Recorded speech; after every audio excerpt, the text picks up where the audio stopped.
ভাবে স্বামীর মন জয় করবেন ভালো করে জেনে নেন। যদি আপনি আমল করতে পারেন, আপনার স্বামী আপনার উপরে খুশি হয়ে যাবে, আপনার স্বামী আপনার উপরে সন্তুষ্ট হয়ে যাবে, আপনার স্বামী আপনার উপরে খুশি হয়ে যাবে। অনেক স্ত্রী আছে যার উপরে স্বামী অসন্তুষ্ট, অনেক স্ত্রী আছে স্বামীকে কষ্ট দেয়, স্বামীকে আঘাত করে কথা বলে। এই ব্যাপারে হাদিস শরীফের মধ্যে বিশ্বনবী মুহাম্মদ সাল্লাল্লাহু আলাইহি ওয়াসাল্লাম অনেক সতর্ক করেছেন। বিশ্বনবী মুহাম্মদ সাল্লাল্লাহু আলাইহি ওয়াসাল্লাম বলেছেন, কোন স্ত্রী যদি স্বামীর সাথে খারাপ ব্যবহার করে, কোন স্ত্রী যদি স্বামীর সাথে খারাপ আচরণ করে, বিশ্বনবী মুহাম্মদ সাল্লাল্লাহু আলাইহি ওয়াসাল্লাম বলেন ওই স্ত্রীর নামাজ কবুল হবে না, রোজা কবুল হবে না, তার ইবাদত আল্লাহর দরবারে কবুল হবে না। একবার আল্লাহর হাবিব বসে আছেন, হযরত ফাতেমা রাদিয়াল্লাহু তাআলা আনহা চোখের পানি ছেড়ে কান্না করে করে বিশ্বনবী মুহাম্মদ সাল্লাল্লাহু আলাইহি ওয়াসাল্লামের সামনে দিয়ে যায়। আল্লাহর হাবিব বললেন, কি রে ফাতেমা, কি হয়েছে? ফাতেমা রাদিয়াল্লাহু তাআলা আনহা বলে, আল্লাহর হাবিব আপনার জামাই আলী আপনার উপর অসন্তুষ্ট হয়েছে। বিশ্বনবী মুহাম্মদ সাল্লাল্লাহু আলাইহি ওয়াসাল্লাম কিছুই বললেন না।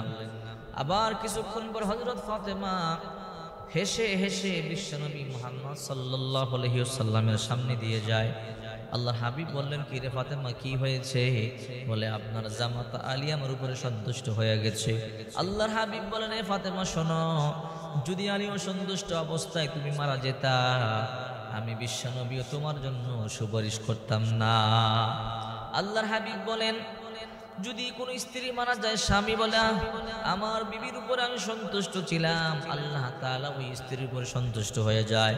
আবার কোন স্ত্রী ইন্তেকালের পরে স্বামী যদি বলে আমি আমার বিবির উপর অসন্তুষ্ট ছিলাম, আল্লাহ তাআলাও তার উপর অসন্তুষ্ট হয়ে যায়। এই জন্য মুসনাদ আহমদের মধ্যে একটা হাদিস এসেছে, হযরত হুসাইন ইবনে মুহসিন রাদিয়াল্লাহু তাআলা আনহু বলেন, আমার ফুফু একবার বিশ্বনবী মুহাম্মদ সাল্লাল্লাহু আলাইহি ওয়াসাল্লামের কাছে গেল। আল্লাহর হাবিব তাকে জিজ্ঞাসা করলেন, তুমি কি বিবাহিতা? বলে, হ্যাঁ। তোমার স্বামীর সাথে কেমন আচরণ করো? তখন বলো, আল্লাহর নবী, আমি একেবারে অবরগ না হলে আমি আমার স্বামীর খেদমতে কোনো ত্রুটি করি না, কোনো ত্রুটি করি না। বিশ্বনবী মুহাম্মদ সাল্লাল্লাহু আলাইহি ওয়াসাল্লাম বললেন, সাবধান, তুমি তোমার স্বামীকে কষ্ট দিবে না, কারণ মনে রেখো তোমার স্বামী তোমার জান্নাত, তোমার স্বামী তোমার জাহান্নাম। যদি তোমার স্বামী সন্তুষ্ট থাকে, আল্লাহ তাআলা তোমাকে জান্নাতের মেহমান বানাবে। এই জন্য কখনোই স্বামীকে কটু কথা বলবেন না।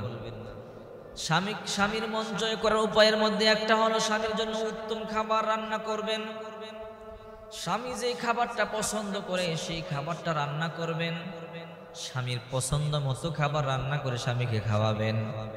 2 নম্বরে নতুন কাপড় পরিধান করবেন, উত্তম কাপড় পরিধান করে করে স্বামীর সামনে চলাফেরা করবেন। 3 নম্বরে সেজে গুজে স্বামীর সামনে আসবেন। অনেক মেয়েরা নোংরা অবস্থায়, একেবারে নোংরা অবস্থা স্বামীর সামনে আসে, দেখতেই মনে চায়। সারাদিন কাজ করার পরে ঘাম মাখা অবস্থায়, নোংরা অবস্থায় স্বামীর সামনে আসে, এই কাজগুলো কখনোই করবেন না। স্বামীর সামনে আসবেন পরিষ্কার পরিপাটি হয়ে, সুগন্ধি ব্যবহার করে সেজে গুজে স্বামীর সামনে আসবেন, স্বামী পছন্দ করবে। 3 নম্বর, স্বামীর সামনে স্বামীর মা বাবার প্রশংসা করুন। স্বামীর সামনে কখনো বন্ধু বান্ধবের প্রশংসা করবেন না, বেশি বেশি স্বামীর প্রশংসা করুন। স্বামীকে বলুন, আপনার চেহারাটা খুব সুন্দর, আপনার চোখগুলো সুন্দর, আপনার মুখের ভাষা অনেক সুন্দর। যদি এরকম করতে পারেন তাহলে মনে রাখবেন, একদিন আপনার স্বামী আপনাকে তার প্রাণের চাইতে বেশি ভালোবাসবে। আপনার স্বামী আপনাকে অন্তর থেকে মহব্বত করবে যদি এইভাবে আপনি চলতে পারেন।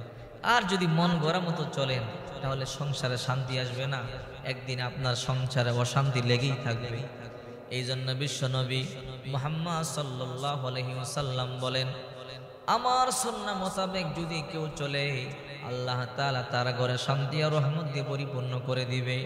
নবীর সুন্নাহ যদি ছেড়ে দেন, লক্ষ টাকা ইনকাম করতে পারেন কিন্তু আপনার সংসারে শান্তি আসবে না।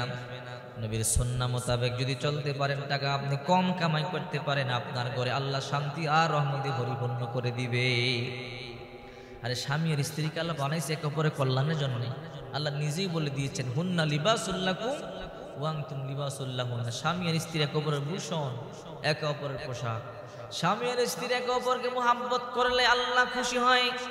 স্বামী আর স্ত্রী ঝগড়া লাগলে আল্লাহ অসন্তুষ্ট হয়। যদি আল্লাহকে সন্তুষ্ট করতে চান, স্বামী আর স্ত্রী একে অপরকে বেশি বেশি মুহাব্বত করবেন, তাহলে আল্লাহ তাআলা নিজে খুশি হয়ে যাবে।